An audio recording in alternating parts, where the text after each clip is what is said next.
ಎಲ್ರಿಗೂ ಕೂಡ ಮೊದಲನೇದಾಗಿ ನನ್ನ ನಮಸ್ಕಾರಗಳು. ನನ್ನ ಹೆಸರು ಶ್ವೇತಾ.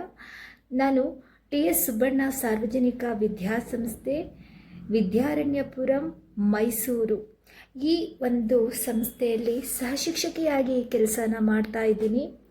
ಇದು ಒಂದು ಪ್ರೌಢಶಾಲೆ. 11 ಶಾಲೆಗಳನ್ನು ಒಳಗೊಂಡಂತಹ ಐತಿಹಾಸಿಕ ಹಿನ್ನೆಲೆಯನ್ನು ಒಳಗೊಂಡಂತಹ ಈ ಶಾಲೆಯ ಬಗ್ಗೆ ತಮಗೊಂದಷ್ಟು ಮಾಹಿತಿಯನ್ನು ತಿಳಿಸ್ಬೇಕಂತ ಅಂದ್ಬಿಟ್ಟು ನಾನು ಈ ವಿಡಿಯೋನ ಮಾಡ್ತಾ ಇದ್ದೀನಿ. ದಯವಿಟ್ಟು ಕ್ಷಮಿಸಿ. ಇದು 8, 9 ಮತ್ತು 10ನೇ ತರಗತಿಗೆ ಮಾತ್ರ ಇಲ್ಲಿ ನಾವು ಅವೈಲಬಲ್ ಇದೆ. ಈ ಒಂದು ಶಾಲೆಯಲ್ಲಿ ವಿದ್ಯಾಭ್ಯಾಸಕ್ಕೆ ಅವಕಾಶಗಳಿರುತ್ತೆ. ಅದರಲ್ಲಿ ಚಾಮುಂಡಿ ಬೆಟ್ಟದಲ್ಲಿ ಹೆಣ್ಣು ಮಕ್ಕಳಿಗೆ ಮತ್ತು ಮೈಸೂರು ಶಾಲೆಯಲ್ಲಿ ಗಂಡು ಮಕ್ಕಳಿಗೆ ಉಚಿತ ವಸತಿ ಪ್ರವೇಶ ಇರುತ್ತೆ, ವಸತಿ ನಿಲಯ ಇರುವಂಥದ್ದು. ಹಾಗೆ ಉಚಿತವಾದಂತಹ ವಿದ್ಯಾಭ್ಯಾಸವನ್ನು ಶಾಲೆಗೆ ಅಡ್ಮಿಷನ್ಸ್ನ ನಾವು ಮಾಡಿಕೊಡ್ತೀವಿ. ಆದರೆ ಈ ಒಂದು ಶಾಲೆಯ ಉದ್ದೇಶವನ್ನು ತಮಗೆ ತಿಳಿಸೋದಕ್ಕಿಂತ ಮುಂಚಿತವಾಗಿ ಎಲ್ಲ ಶಾಲೆಗಳು ಕೂಡ ಆರಂಭ ಆಗಿದ್ದು, ನಾನು ಈ ಶಾಲೆ ಬಗ್ಗೆ ನಿಮಗೆ ಯಾವುದೇ ರೀತಿಯನ್ನ ಪೋಸ್ಟರ್ನ ಬೇರೆಯವ್ರ ಥರ ಹಾಕೋದಕ್ಕೆ ಹೋಗೋದಿಲ್ಲ. ಯಾಕಂದರೆ ತಾವೇ ಈ ಶಾಲೆಯನ್ನು ಬಂದು ತಮ್ಮ ಮಕ್ಕಳಿಗೆ ಬೇಕಾಗಿರುವಂತಹ ಅನುಕೂಲಕರವಾಗುವಂಥ ಶಾಲೆಯನ್ನು ತಾವು ಬಂದು ಖುದ್ದಾಗಿ ನೋಡಿ ನಿಮಗೆ ಶಾಲೆ ಇಷ್ಟ ಆಯ್ತಂತ ಅಂದರೆ ಖಂಡಿತ ಅಡ್ಮಿಷನ್ನ ಮಾಡಿಕೊಡಿ. ಕೇವಲ 60 ವಿದ್ಯಾರ್ಥಿಗಳಿಗೆ ಮಾತ್ರ 8ನೇ ತರಗತಿಗೆ ಪ್ರವೇಶ ಇರುವಂಥದ್ದು. ಅದರಲ್ಲಿ ಮೊದಲು ಬಂದವರಿಗೆ ಮಾತ್ರ ಆದ್ಯತೆಯನ್ನು ನೀಡಲಾಗುತ್ತೆ. ಒಂದು ವೆರಿ ಇಂಟ್ರೆಸ್ಟಿಂಗ್ ಆಗಿರುವಂತಹ ಈ ಶಾಲೆಯ ವಿಶೇಷತೆಗಳನ್ನು ನಾವು ನೋಡ್ತಾ ಹೋದರೆ, ಈ ಶಾಲೆ ಬೇರೆ ಶಾಲೆ ಥರ ಅಲ್ಲ.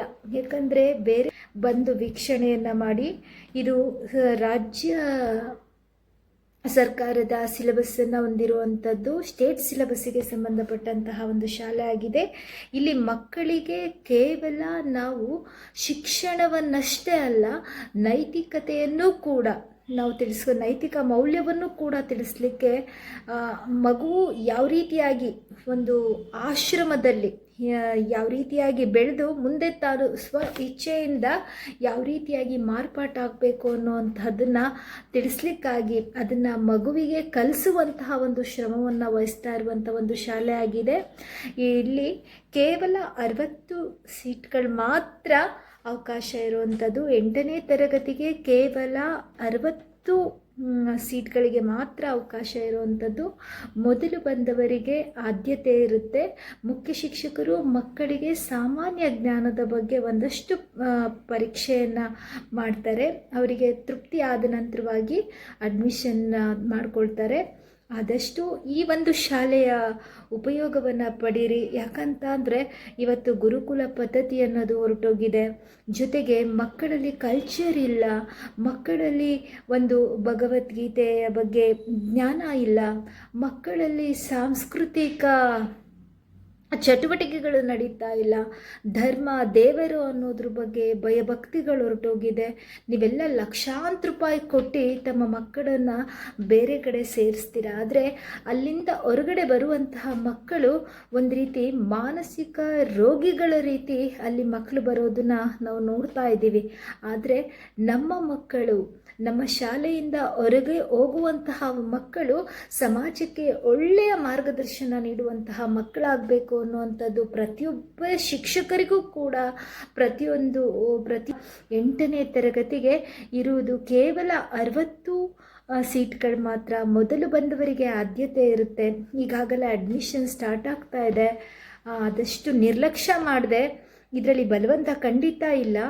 ಬಂದು ಮೊದಲು ಶಾಲೆಯನ್ನು ವೀಕ್ಷಣೆ ಮಾಡಿ, ಶಾಲೆಯನ್ನು ವೀಕ್ಷಿಸಿ ನಿಮ್ಮ ಮಗು ಒಂದು ರೀತಿಲಿ ಗುರುಕುಲ ಆಶ್ರಮದಲ್ಲಿ ಬೆಳೆದ ರೀತಿಲಿ ಇಲ್ಲಿ ಶಾಲೆಯಲ್ಲಿ ಬೆಳೆಯುವಂತಹ ಒಂದು ಇದು ಯಾವುದೇ ರೀತಿಯಾದಂತಹ ತೊಂದರೆ ಇರೋದಿಲ್ಲ. ನಿಮ್ಮ ಮಗುವನ್ನು ಒಂದು ಆಶ್ರಮದಲ್ಲಿ ಸಂಸ್ಕೃತಿ ಧರ್ಮದ ಮೂಲಕವಾಗಿ ನೈತಿಕ ಮೌಲ್ಯವನ್ನು ಒಳಗೊಂಡಂತೆ ಬೆಳೆಸಲಿಕ್ಕೆ ಯಾವುದೇ ರೀತಿಯಾದಂತಹ ತೊಂದರೆ ಇಲ್ಲದೆ ಅತ್ಯಂತ ನಿಸ್ಸಂದೇಹವಾಗಿ ಅತ್ಯಂತ ನಂಬಿಕೆಯಿಂದ ಶಾಲೆಗೆ ಸೇರಿಸ್ಬೋದು. ಆದಷ್ಟು ನಿಮಗೆ ಇಷ್ಟ ಆದರೆ ಖಂಡಿತ ಕೂಡ ನೀವಿಲ್ಲಿ ಬಂದು ಸೇರಿಸುವಂಥ ಪ್ರಯತ್ನವನ್ನು ಮಾಡಿ. ಅದಕ್ಕೆ ಮುಖ್ಯ ಶಿಕ್ಷಕರನ್ನು ಕಾಂಟ್ಯಾಕ್ಟ್ ಮಾಡಿ, ಶ್ರೀಯುತ ನಟರಾಜ್ ಸರ್ ಅಂತ ಅಂದ್ಬಿಟ್ಟು, ನಾನು ಅವ್ರ ನಂಬರ್ನ ನಾನಿಲ್ಲಿ ಡಿಸ್ಪ್ಲೇ ಮಾಡೋದಿಲ್ಲ.